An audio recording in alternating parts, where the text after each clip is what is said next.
So guys, dito tayo ngayon sa Puerto Princesa. Nakabili tayo ng Aerox 2021 version 2. And ito po yung kanyang, ang tawag dyan?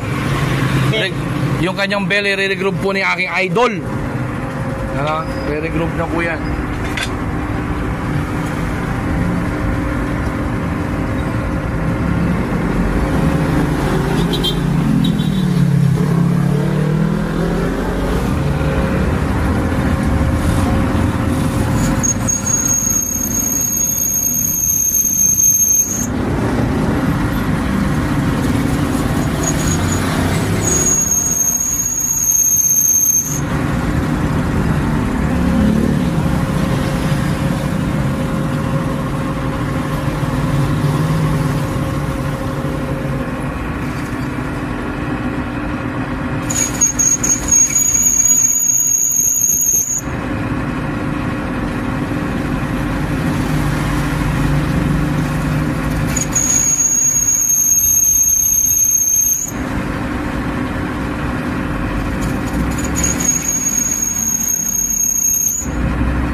Ano bang purpose ng regroup ng bell?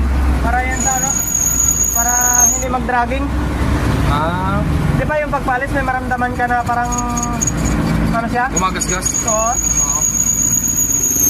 O parang gumaganon-ganon siya, oh. Oo.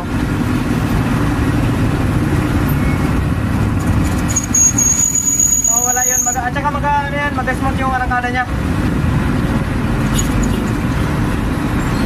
Pagpiga mo, kapit ka agad dyan siya. Ayos, ayos.